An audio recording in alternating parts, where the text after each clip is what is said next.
saisi par l'Esprit de Dieu, avec pour ordre de mission la libération et la transformation des âmes. Chers téléspectateurs, mesdames et messieurs, vous êtes sur le point d'écouter le major de sa génération, le révérend pasteur Paul Zonk, apôtre des églises Chapelle de la Grâce au Cameroun et partout dans le monde. Salue ton voisin, dis-lui que Dieu te bénisse. Dis-lui que Dieu te bénisse. Ah, tu n'as pas dit bien. Tu salues quelqu'un, tu attaches la face. Dis à ton voisin, cette année, c'est ton année. Non, dis-lui, c'est son année. Dis-lui, cette année, c'est ton année. Dis à quelqu'un derrière toi, cette année, c'est ton année. Maintenant, dis à quelqu'un, cette année, c'est mon année. Dis à quelqu'un, cette année, c'est mon année. Dis à quelqu'un, cette année, c'est mon année. Acclame Jésus bien ce soir.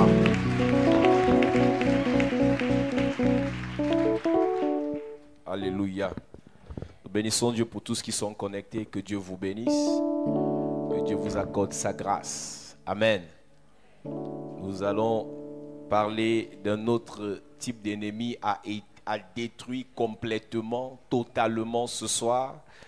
Après avoir parlé des Amalécites, nous invitons tous ceux qui sont connectés à partager ces moments. Toi qui es connecté ce soir, je t'invite à partager ces moments. Tu es connecté, est-ce que tu peux partager ces moments avec un frère, avec une sœur? Tu es connecté, partage ces moments, invite un ami à écouter cette parole afin que Dieu puisse nous bénir tous ensemble. Tu as 2 minutes s'il te plaît. Tu as 2 minutes s'il te plaît pour écouter cette exhortation de ce soir. Tu as 2 minutes pour écouter cette exhortation. Est-ce que tu peux partager ces moments, toi qui es connecté? Est-ce que tu peux partager ces moments? Que tout genou fléchit, que toute langue confesse que Jésus-Christ est Seigneur.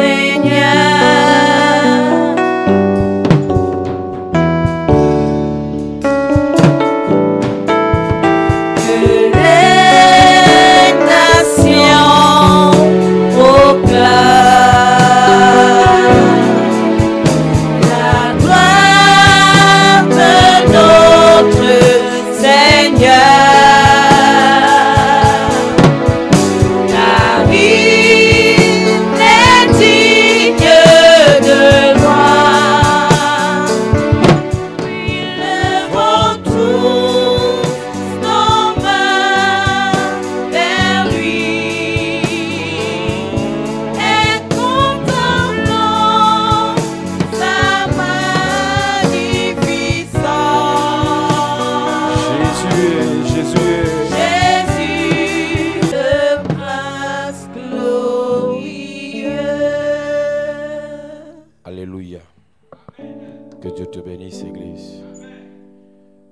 Nous avons parlé des Amalécites pendant 2 jours déjà.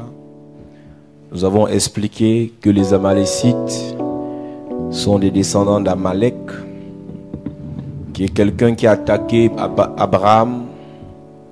Abraham, il a attaqué Abraham pour rien. Et lorsque les enfants d'Israël sortent de l'Égypte, dans Exode chapitre 17, Amalek est aussi venu attaquer le peuple d'Israël. Lorsqu'ils étaient dans un moment où ils avaient besoin de repos, c'est là où les Amalécites ont trouvé bon de venir les attaquer. Mais Jéhovah Nissi les a soutenus, Jéhovah Nissi les a délivrés. Nous avons parlé de Saül, qui était le premier roi d'Israël. Saül a été appelé par Dieu, oint par Dieu. Et Dieu, lorsqu'il avait détruit le peuple des Amalécites à la sortie de l'Égypte, la Bible dit, au verset 14 du chapitre 17, que l'Éternel dit à Moïse, décrit cela dans le livre, pour que le souvenir s'en conserve, et déclare à Josué que j'effacerai la mémoire d'Amalek de dessus des cieux. Moïse bâtit un autel et lui donna pour nom l'Éternel bannière. Il dit parce que la main a été levée sur le trône de l'Éternel, il y aura guerre de l'Éternel contre Amalek de génération en génération. Lorsque nous prêchons contre les Amalécites, nous parlons des Amalécites spirituels. Des gens qui ont le même comportement qu'Amalek de cette époque. Et Dieu dit que de génération en génération, il doit avoir une guerre qui est déclenchée contre tout ce qui représente des Amalécites sur notre chemin. Nous voulons dire à l'église qu'il y a un temps dans la vie, nous devons combattre un type de personne. Dieu a dit, d'après Jésus dans Matthieu chapitre 10, verset 36, « Et l'homme aura pour ennemi les gens de sa maison. » De plus en plus, le diable a voulu endormir les chrétiens avec quelques versets choisis qu'on utilise à tort et à travers. Aimer ses ennemis ne veut pas dire que tu ne dois pas combattre. Oui, c'est écrit dans la Bible d'aimer, mais pendant que tu aimes, tu dois combattre premièrement pour préserver ce que tu as et deuxièmement pour conquérir de nouveaux territoires. Une personne qui aime ce n'est pas synonyme, aimer n'est pas synonyme de refuser de combattre. À cause du fait qu'on a utilisé ces versets que Jésus nous a donnés à tort et à travers, on a beaucoup de personnes qui ne connaissent plus le combat.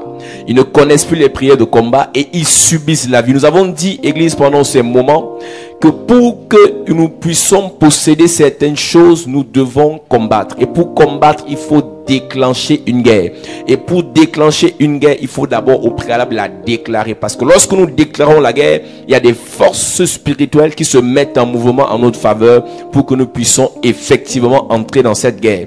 Et pour que tu puisses posséder ce que Dieu a prédestiné pour toi en cette année, tu dois combattre. Les Amalécites ne viennent pas détruire ta vie parce que tu as été méchant ou parce que tu n'es pas bon, mais ils viennent te détruire tout simplement parce qu'ils veulent.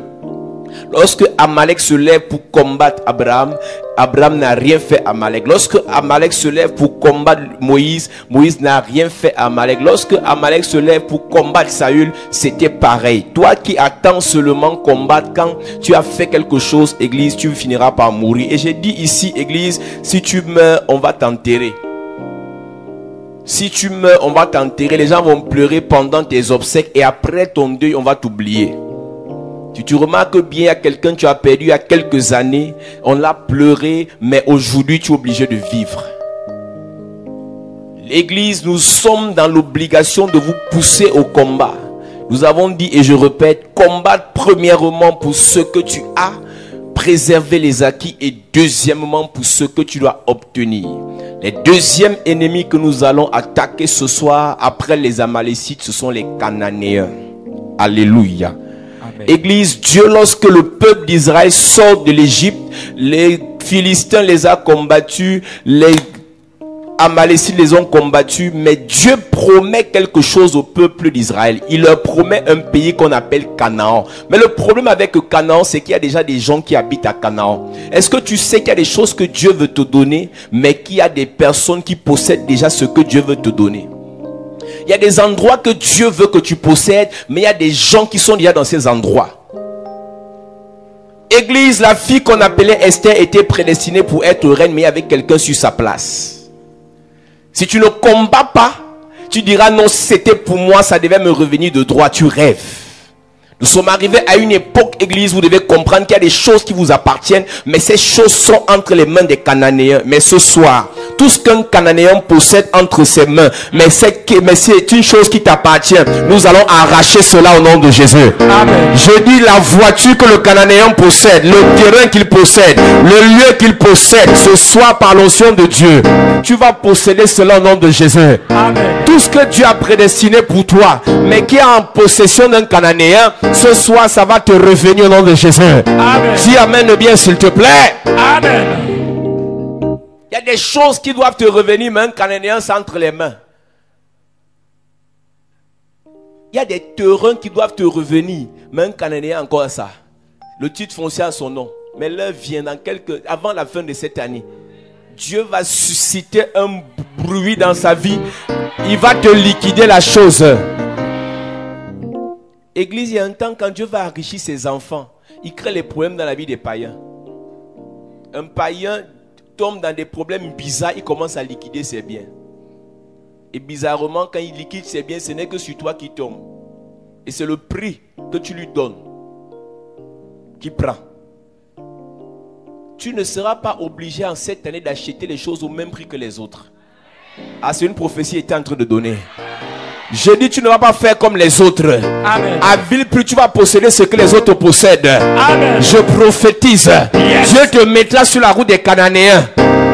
Même s'ils ont voiture, même s'ils ont terrain, même s'ils ont entreprise, même s'ils ont une maison, je prophétise. Yes. Tu vas posséder la chose au nom de Jésus. Amen. Je dis, tu vas posséder la chose au nom de Jésus. Amen. Dis amen fort. Amen. À cette église, nous n'allons pas prêcher. Je vais te dire qu'il y a les Cananéens, tu dois arracher.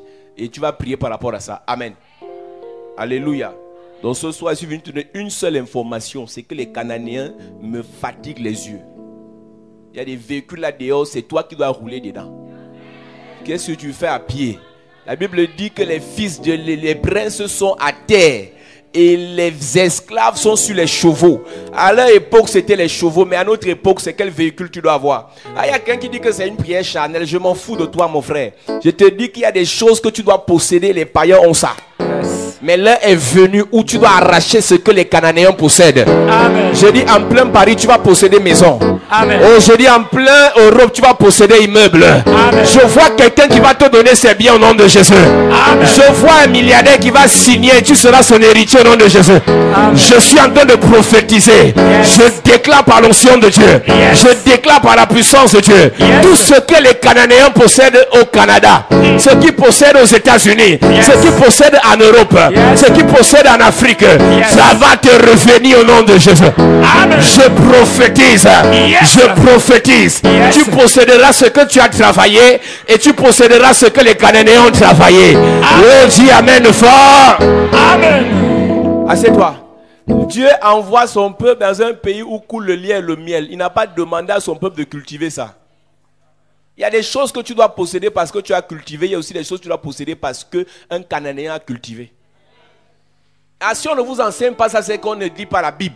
Oui, il y a un temps, on enseigne le travail. Il faut travailler dur. Il faut batailler pour avoir un salaire de 200 000. Mais il y a un temps où un Cananéen travaille dans Ecclésiaste. La Bible dit, Dieu donne la capacité. Il donne l'autorisation aux méchants d'amasser. Les Cananéens sont ceux qui amassent pour toi. Yes. Quelqu'un dit, on finit de remplir le verre pour que les autres boivent. C'est ça qui va t'arriver. Amen. Il y a d'autres gens qui étaient possédés. Donc tu prends un gars, il n'est rien. Il a esprit villageois, sale, bizarre, il ne connaît pas s'habiller. Il ne connaît pas se mettre. Tu le prends. Tu l'enseignes, tu le oins, tu lui apprends à mettre les parfums, à mettre déodorant, tu apprends à mixer les couleurs. Et une autre fille vient prendre. C'était avant, à partir de maintenant. Yes. Je prophétise. Yes. Ce qui t'appartient, personne ne va arracher. Amen. Oh, je prophétise. Yes. Ce qui t'appartient, Yes. personne ne va prendre. Amen. Là où tu as investi, Yes. tu vas posséder la lieu. Amen. Tu vas posséder l'endroit. Amen. Et ce qui appartient aux Cananéens, ça te reviendra au nom de Jésus. Amen. Je dis, ça te reviendra au nom de Jésus. Amen. Dis amen bien. Amen. À cette église, je suis pas venu prophétiser. Après, on va faire bâtir notre hôtel. Lis-moi Ecclésiaste. Ecclésiaste chapitre 2, verset 26, il est écrit. Car il donne à l'homme qui lui est agréable la sagesse, la science et la joie. Quand tu es face aux Cananéens, Dieu te donne premièrement la sagesse. Elle dit que tu les laisses embrouiller. J'ai vu certaines des personnes expérimentées, l'équipe adverse est expérimentée, les autres sont les jeunes, ils aiment bien dribbler. Ils voulaient jouer tout le match. Ils marquent un but vers les 5 dernières minutes. Il y a des gens comme ça, ils te laissent t'embrouiller. Ils prennent raccourci, ils t'attendent à la fin. Il y a des gens qui sur la tête travaillent pour rien. Et les résultats, les autres les possèdent. Il y a un temps, il te faut la sagesse, église. Reprends le verset. Car il donne à l'homme qui lui est agréable la sagesse. Non, il y a des gens qui disent non, le ministère, c'est beaucoup de jeûnes, beaucoup de prières, beaucoup de ceci. C'est pas faux. Mais il y a d'autres qui ne font pas jeûne comme toi, ils ne prient pas comme toi, mais ils ont les résultats plus que toi. Église, dans tout ce que tu fais sur la terre, il te faut la sagesse. Amen. Il te faut et la sagesse, on apprend auprès de ceux qui ont réussi, auprès de ceux qui ont fait. On prend la sagesse chez Dieu. Si quelqu'un manque de sagesse, qu'il la demande à Dieu. Tu commences un business, Même si tu es travailleur comment, tu peux te renseigner vers ceux qui ont réussi dans le même business. Tu commences une affaire. J'ai vu certains jeunes qui commencent le ministère. Au lieu de se renseigner, ils passent le temps à faire les publications sur Facebook. Faire publications sur Facebook n'entretient pas un ministère. Ils ont les très belles publications. Les versets sont bien arrangés. Les révélations sont profondes. Mais ils ne vont aller nulle part avec ça. Après Facebook, c'est fini. Au lieu de venir se renseigner chez les vieux pères et demander aux vieux comment vous avez fait pour vous en sortir. Et ils sont là pour s'exhiber sur Internet. Église, dans ce que tu veux faire dans la vie, il te faut d'abord la sagesse. Amen. La sagesse, c'est pour ceux qui écoutent et non pour ceux qui bavardent. Il y a trop de bavards maintenant. Juste pour se faire voir, pour avoir les j'aime, pour avoir les acclamations. On peut te j'aime, on peut t'acclamer, on peut dire oui, c'est toi qui as le message. Mais ça ne changera rien parce que tu n'es pas sage. Vous venez à l'église pour apprendre. Avant de faire, apprendre d'abord. Avant d'entreprendre, écoute d'abord. Avant de te lancer, reçois d'abord. On a beaucoup de personnes où vous voulez faire les erreurs de vos parents, vous tombez dedans. Pourquoi? Parce que vous n'apprenez pas. Là où Dieu te conduit, là, il y a quelqu'un qui est passé par là. Il a fait certaines erreurs. Il y a des erreurs que vous n'avez pas fait parce qu'on en a fait ces erreurs. Parfois on enseigne certaines choses, ce n'est pas parce qu'on a lu dans la Bible. Ça vient de notre expérience. Mais il y a des gens qui nous écoutent, au lieu d'apprendre, ils ne veulent pas apprendre. Je vous ai dit ici, il y a 2 jours, ou hier, je ne suis pas devenu un pasteur par hasard. Dieu est d'abord passé par ma soeur. Dieu a fait en sorte qu'elle épouse un pasteur. Et parce que j'étais à côté d'elle, j'ai appris. J'ai vu comment ça se passe. Servir Dieu, ce n'est pas seulement réciter les versets bibliques. Être grand footballeur, ce n'est pas seulement savoir dribbler. Il y a des grands dribbleurs, mais ils sont jamais signé un contrat. Être un grand homme d'affaires, ce n'est pas seulement se lever à 5 heures, se coucher à 3 heures. Non. Il y a des stratégies que vous devez apprendre dans le domaine dans lequel vous êtes. Mais les gens ne veulent plus apprendre parce que l'orgueil est monté dans le cœur. Pour dire non, c'est moi qui ai créé ça. Il y a des choses sur lesquelles on ne va plus créer, on copie seulement. Et si tu copies bien, ça marche. Personne ne viendra te dire non, tu avais triché, on s'en fout. Église, l'heure est venue où tu dois apprendre. Dieu donne la sagesse. Relis le verset. Car il donne à l'homme qui lui est agréable. À l'homme qui lui est agréable, quoi? La sagesse. La sagesse. Il te faut la sagesse cette année. Amen. Tu peux être intelligent au lycée, au collège. Mais à l'université, ce n'est pas intelligent, c'est la sagesse. On a vu des gens avec 13, 14 de moyenne au lycée, au collège, mais à l'université, ils n'ont pas validé une matière toute une année. À l'université, c'est pas les plus intelligents qui réussissent, ce sont les faxeurs. Il y a ce qu'on appelle le fax, c'est-à-dire qu'on te dit dans telle matière, UV à l'époque, maintenant c'est quoi? C'est unité d'enseignement. Dans telle matière, on n'apprend pas ça comme ça. Voilà comment le professeur va poser les questions. Réponds seulement. Toi tu viens dire non, on m'avait appris quand j'étais au collège. Tu vas échouer. On nous avait dit qu'on arrivait en première année que tu valides d'abord, tu vas comprendre après. On a des gens qui ont essayé de comprendre, ils sont restés au même niveau pendant 3 ans. Maintenant tu me poses même la question, je cherchais à comprendre quoi dans la fête, je ne sais même pas. Puisque je n'ai même pas eu le temps d'appliquer ça dans la vie. Mais le diplôme est là. Et des gens ils veulent montrer qu'ils sont plus intelligents que tout le monde alors qu'on a besoin d'une petite sagesse pour s'en sortir. Le titre de l'être le plus... Quand j'étais au lycée, j'étais le premier de la classe. Est-ce qu'on mange ça? Ça ne va pas donner la nourriture à tes enfants. Non, vraiment, à l'église, quand on a commencé, j'étais le chef du groupe d'intercession. Je priais 24 heures sur 24. Aujourd'hui, tu es où? Les titres là ne donnent rien. Quand on a commencé en cadet, j'étais le plus grand joueur. 5 ans après, tu es où? Il y a des gars qui n'étaient pas grands joueurs. Ils ont écouté conseil d'aînés. Ils ont écouté conseil d'aînés et le conseil a marché. Mais il y a des gens qui n'écoutent personne, ils veulent réussir dans la vie. Vous rêvez? Je peux te dire encore quelque chose. Parfois, tu peux copier un ennemi. C'est-à-dire que celui qui ne t'aime pas, mais il fait ce qui est bien, tu copies. Et ça marche. Yes. Si vous voulez réussir dans la vie, ouvrez bien vos yeux. Écoutez ce qui se dit. Écoutez et regardez ce que les autres font de bien. Faites ça aussi. Reprends encore. Car il donne à l'homme qui lui est agréable Il donne à l'homme qui lui est agréable la sagesse, la sagesse. la science et la joie. Et la joie.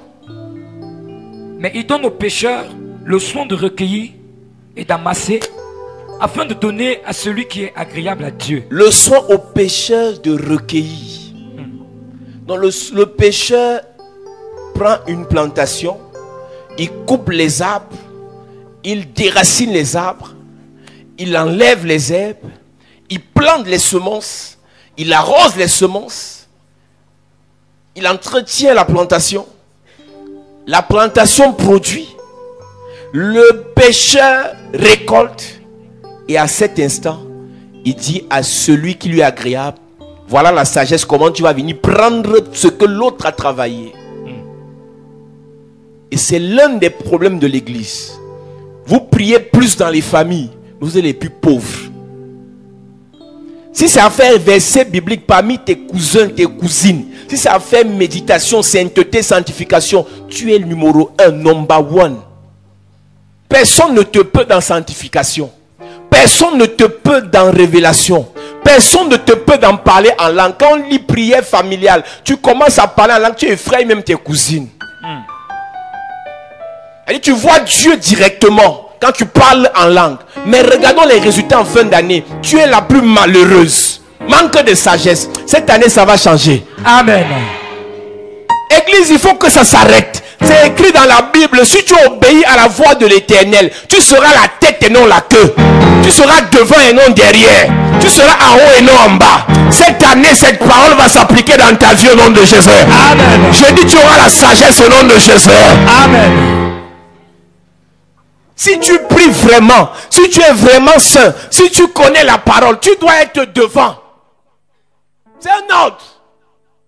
Il dit à Josué que ce livre de la loi ne s'éloigne pas de ta bouche. Médite-le jour et nuit. Tu le fais.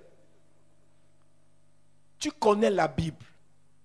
Tu es connecté 24/24. Dans tes publications Facebook, on ne respire plus. Tu partages les directs à toi et à travers.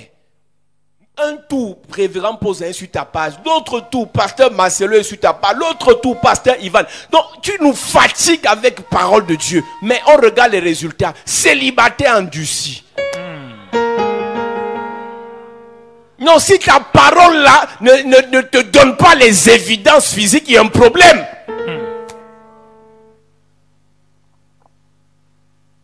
Jeûne le lundi, tu jeûnes pour l'église. Mardi, tu jeûnes pour ta famille. Mercredi, tu jeûnes pour le révérend. Jeudi, tu jeûnes pour la nation. Vendredi, tu jeûnes pour les pécheurs. Tu jeûnes même pour les prisonniers. Tu jeûnes pour les prostituées. Tu jeûnes pour tout le monde. Mais à la fin, tu es le plus misérable. Aucun business ne marche. Manque de sagesse.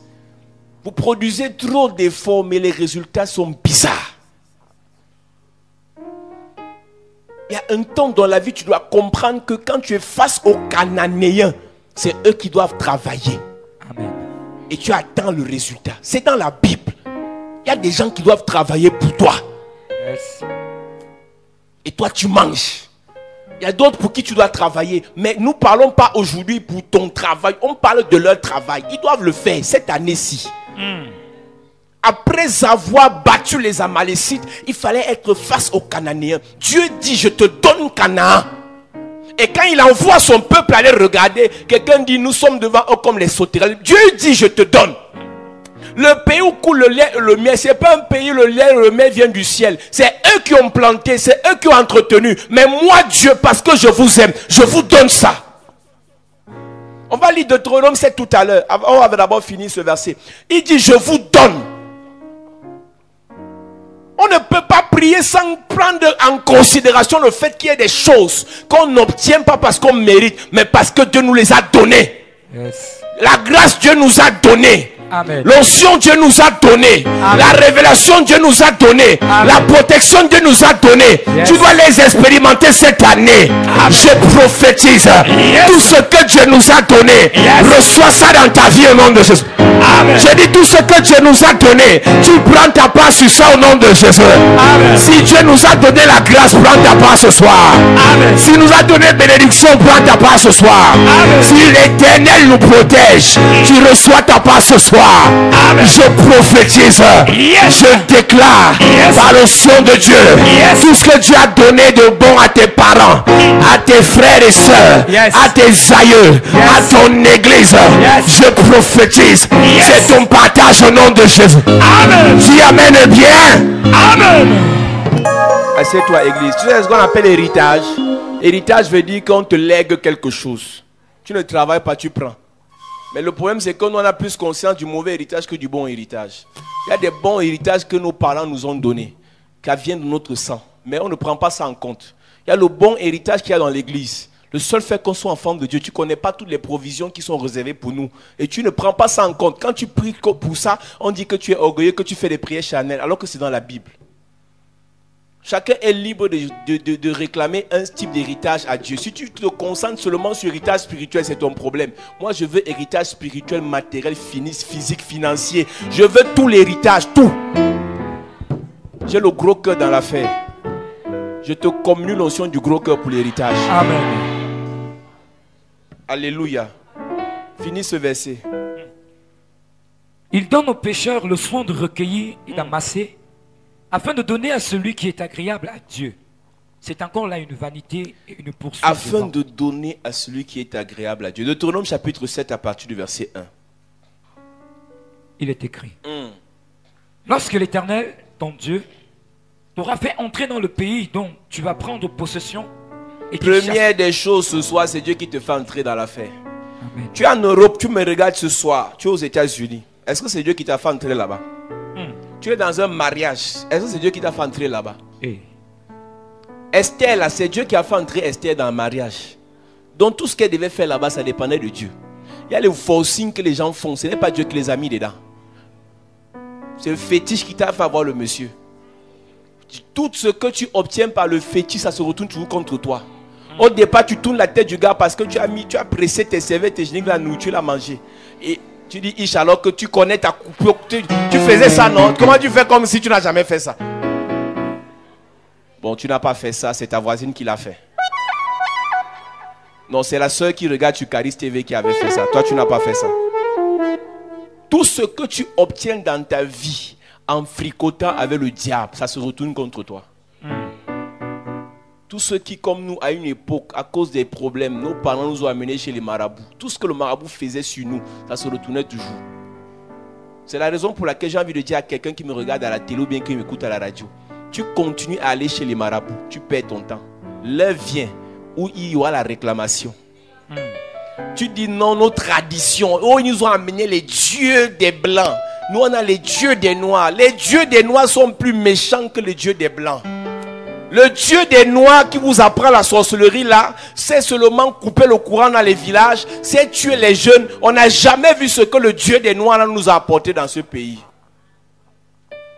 Ils veulent montrer qu'ils sont des africanistes, ils sont des traditionnalistes. On ne voit pas le bien que leur soi-disant Dieu des Africains a apporté. Si ce n'est la méchanceté, la division familiale, les greurs, la jalousie, la sorcellerie, la mort précoce.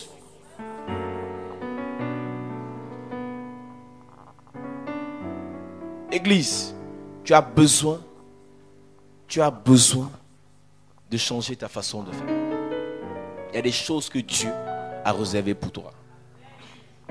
Premièrement, c'est Dieu qui te fait entrer. Tout ce que tu obtiendras cette année, qui te sera bénéfique, c'est Dieu qui t'amènera dans l'affaire. Amen. Tu ne quitteras pas ton pays pour un autre pays parce que tu as les dossiers complets, mais tu iras parce que Dieu te fera entrer. Amen. Tu ne vas pas te marier cette année parce que le gars t'aime ou parce que la femme t'aime. Tu te marieras parce que Dieu te fera entrer. Amen. Non, tu vas entrer dans ta maison cette année, je parle à un futur propriétaire de maison. Yes.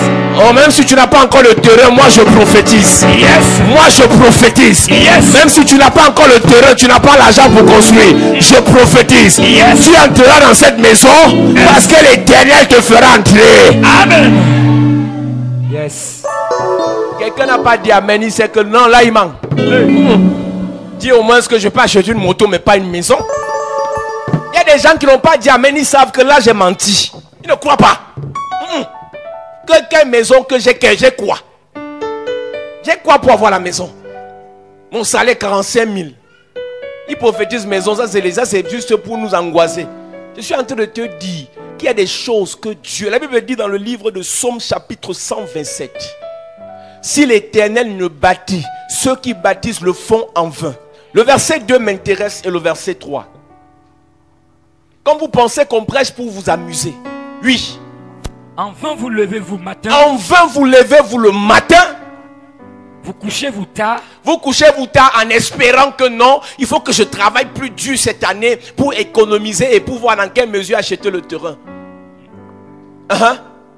Et mangez-vous le pain de douleur. Vous mangez le pain de douleur en vain parce que vous ne croyez pas en Dieu. Oui. Il en donne autant à ses bien-aimés pendant leur sommeil. Il en donne autant à ses bien-aimés pendant leur sommeil. C'est dans ta Bible. Donc quelqu'un lui parle qui dort. C'est dans sa vision que Dieu vient lui montrer qu'il y avait 12 gerbes, qu'il y avait le soleil, la lune et les étoiles. C'est dans sa vision que Dieu lui montre comment il sera grand. Mais il y a beaucoup de personnes, toi ton sommeil, tes rêves, c'est les poursuites. Tu es Usain Bolt. Tu passes ton temps à courir dans les rêves, courir. Ils sont me dit, papa, depuis mercredi, toi les nuits on me bastonne, je me réveille, j'ai mal au corps. J'ai dit, c'est quoi, tu es le tam-tam des sorciers? Donc c'est toi qui viens tester les nouvelles chicottes. Ça va finir au nom de Jésus. Amen. Donc c'est dans le sommeil que Dieu donne à ses bien-aimés, dans les visions. L'heure est arrivée, tout ce que tu vois en vision, ça va se réaliser. Amen. Je dis tout ce que tu verras de bon en vision, ça va arriver au nom de Jésus. Amen. Si tu as rêvé que tu t'es marié, je prophétise. Yes. Si tu as rêvé que tu as voyagé, je prophétise. Yes. Si tu as rêvé que ton entreprise a décollé, je prophétise. Yes. La réalisation cette année au nom de Jésus. Amen. Je dis la réalisation cette année au nom de Jésus. Amen. Dis amen fort. Amen. Alléluia. Amen. Tout ce que tu as rêvé de bon cette année, ça va arriver. Amen. Si tu ne dis pas amen, ça n'arrive pas. Amen. Vous savez, il y a des gens qui arrivent à l'église, ils sont trop sérieux. Les une soirée prophétique, je ne suis pas venu prêcher, je suis seulement venu pour prophétiser, après on va prier. Oui. Voici. Verset 2, reprends encore. Enfin vous levez-vous le matin, vous couchez-vous tard, et mangez-vous le pain de douleur. Il en donne autant à ses bien-aimés pendant leur sommeil. Pendant leur sommeil, la seule condition, c'est que tu sois son bien-aimé. Pendant leur sommeil. Il y a des gens qui n'ont pas compris comment certains, on a commencé ensemble, ils sont où aujourd'hui? Et la seule consolation qu'ils ont, non, elle a réussi parce que c'est une vendeuse de piment. Je vous ai dit, église, je vous ai dit, toi tu as vendu le pomme, ça n'a pas donné. Tu as vendu le zom, ça n'a pas donné. Tu as vendu le jansan, ça n'a pas donné. Tu as vendu les oignons, ça n'a pas donné. Mon ami, même vendre le piment, ça ne va pas donner aussi. Arrête de dire que non, elle est ce qu'elle est parce qu'elle a vendu le piment. Tu mens. Toi-même, ça t'a dépassé. Et aujourd'hui, tu es à l'église. Hôtesse à l'église. Hôtesse à l'église. Le piment t'a dépassé là-bas dehors. Laisse la jalousie. Que les grains quittent ton cœur. Si quelqu'un te dépasse, porte son sac. Même vendre le piment n'est pas facile. Oh, s'il a le ministère, c'est parce qu'il est sorcier. Mon frère, même être sorcier n'est pas facile. Tu comprends ça? Même manger les gens là n'est pas facile. Boire le sang n'est pas facile. Hey!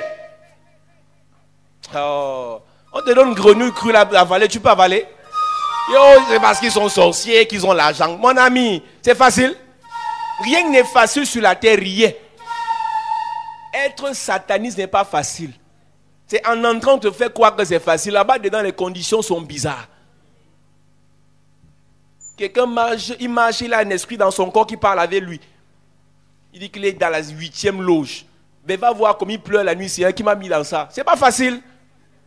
Donc toi qui dis non, il est ce qu'il est parce qu'il a trempé. Gars, même tremper n'est pas facile. Rien n'est facile. Rien. Rien. Quand on arrive à l'université, on cherchait la filière la plus facile. Rien. Vous avez dit quand vous entrez en 3e que nous devons faire la A parce que la C est difficile. La A est plus difficile que la C encore. Je vais faire espagnol parce que l'allemand, la plupart des gens qui vont faire des choses à cause de la facilité se retrouvent confrontés à des difficultés. Rien n'est facile. Rien. Rien n'est facile. Alléluia. Donc arrête de raconter les histoires. Laisse Dieu te donner certaines choses. Il y a des choses que tu vas obtenir cette année parce que tu as travaillé, parce que tu as cherché, parce que tu t'es battu. Il y a d'autres choses que Dieu te donnera à cause de la grâce. Amen. Église, on fait église à Douala maintenant, on n'a pas trop travaillé pour ça. Le monsieur vous savez, Dieu, j'appelle encore avec lui aujourd'hui. Il m'appelle, il me dit, je dis, c'est qui monsieur? Oui, c'est monsieur Emmanuel, votre bailleur de Douala. Je dis, qu'est-ce que vous voulez? Il me dit, pasteur, j'ai construit un appartement derrière l'immeuble. Et il y a ma piscine là, je ne l'utilise pas. Je voulais vous la donner comme vous baptisez. Et Dieu va te donner sans souffrir. Amen. Cette année est une année d'embouteillage de dons. Je prophétise. Yes. Je prophétise. Yes. Les gens vont se bousculer pour te donner. Amen. Les gens vont se bousculer pour t'offrir. Oh, je vois une personne ici. On va te dire, sors un peu dehors. Et quand tu vas sortir, on va te donner la clé d'une voiture. Oh, je prophétise. Je vois quelqu'un ici. Yes. Les cadeaux que tu auras, tu ne pourras pas les porter. Oh, je déclare. Yes. À l'époque, on te donnait les cadeaux de 500 francs. On te donnait les cadeaux de 2000 francs. À partir de maintenant, j'ajoute les 0, 0, 0, 0. 0, 0, 0. Je prophétise. Si Dieu nous a donné, si les hommes nous donnent, si les païens nous donnent, reçois la même grâce au nom de Jésus. Reçois la même grâce au nom de Jésus. Reçois la même grâce au nom de Jésus. Hey. Alléluia. Amen. Je donne encore l'autre témoignage. Il y a mon fils, c'est un milliardaire. Quand il m'appelle, comme il m'a appelé aujourd'hui, je dis c'est quoi mon fils? Il me dit, tu dis comment papa, c'est comment avec la salle de Douala? Je dis on est là, on est en train de finaliser. Il me dit, tu as besoin de combien de chaises rouges là-bas? Hey! Oh, je prophétise dans la vie de quelqu'un. Yes. Je prophétise dans la vie de quelqu'un. Yes. Cette année, il y aura embouteillage, embouteillage. Amen. Embouteillage, embouteillage. Amen. Je dis embouteillage, embouteillage. Amen. Oh, si tu te lèves, tu dis amen. Tu reçois ta part ce soir. Si tu te lèves, tu dis amen. Tu reçois ta part ce soir. Tu reçois ta part ce soir. Le Dieu de toute grâce, le Dieu de toute bénédiction, te localise ce soir. Il va te donner. Amen. Argent tu auras. Amen. Voiture tu auras. Amen. Onction tu auras. Amen. Puissance tu auras. Amen. Protection tu auras. Amen. La vie tu auras. Amen. La gloire tu auras. Amen. Élévation tu auras. Amen. Et dis amen fort. Amen. Dis encore amen. Amen. Yes. Assieds-toi. Hey. Moi je ne fais pas le ministère dans la fosse. Non, non, non. Je reste tranquille. Ça vient. Ça vient. Église, quand je vois les gens qui décident de nous combattre, ils ne connaissent pas d'où on vient. Je parlais encore avec ma soeur aujourd'hui. Je disais à ma soeur que les gens ne savent pas d'où on vient. Avant de combattre quelqu'un, cherche ses origines. Si tu connais les origines spirituelles de quelqu'un, soit tu vas le combattre, soit tu vas faire alliance avec lui. On ne combat pas tout le monde. On ne combat pas tout le monde. Il y a un type de personne, tu les combats, Dieu te tue. Il me dit qu'on va voir dans quelle mesure, pour un début, il va te donner 200 à 250 chaises. Tu sais combien ça fait? me dit, je suis au Cameroun la semaine prochaine. 200 à 250 chaises. Église, Dieu est réel. Amen. La grâce marche. Je n'ai pas besoin de prêcher, de lire la Bible pour prêcher sur la grâce. Je vis la grâce. Yes. C'est pour ça que quand je prie pour toi, je sais ce que je dis. Je sais ce que je dis. Tu ne peux pas être dans cette église. Tu ne peux pas être fils de cette église sans expérimenter la grâce. Amen. C'est impossible. Il faut qu'on redéfinisse encore bien d'où tu viens. Si tu es réellement d'ici, si tu es un mercenaire ou bien si tu es un fils de la maison. Je te dis la vérité, église. Non, on ne peut pas continuer comme ça avec des gens qui passent le temps, ils souffraient avant, ils souffrent encore maintenant. Non, je ne te mens pas. Tu as un problème. Mon premier est le salut. Mon second, la transformation. Mon troisième, la gloire. Mon tout est la chapelle de la grâce. Bienvenue à la chapelle de la grâce. Tu cherches un lieu de culte où le nom du Seigneur est invoqué en esprit et en vérité. Tu veux grandir dans ta foi selon la parole de Dieu. Tu es fatigué d'aller d'église en église. Tu recherches le miracle authentique au nom puissant de Jésus-Christ. Alors, bienvenue à la chapelle de la grâce. La chapelle de la grâce est un lieu de transformation de destinée au travers de la parole vivante. Viens adorer le Seigneur avec nous dans un cadre paisible et glorieux où la beauté et l'esprit ne font qu'un. Tout ceci au travers d'un homme qui a été mandaté et oint par le Seigneur Jésus-Christ pour changer ta destinée. Le major de sa génération, le révérend pasteur Paul Zang. Alors, joins-toi à nous afin d'adorer notre Seigneur Jésus-Christ. Nos jours de culte sont les suivants. Mercredi, culte d'enseignement et d'impact, 16h-20h. Jeudi, culte de puissance et de délivrance, 16h-20h. Vendredi, apothéose d'onction de délivrance et de guérison, 16h-20h. Dimanche, grand culte de célébration, de louange et d'adoration, de 9h à 12h. La chapelle de la grâce est située en Gousso, fin cimetière, derrière la station Pétrolex. Infoline 663 33 33 31. Yes! Chapelle de la grâce. Là où il y a la grâce, il n'y a pas de disgrâce. Ah oui. Tu es sage en conseil.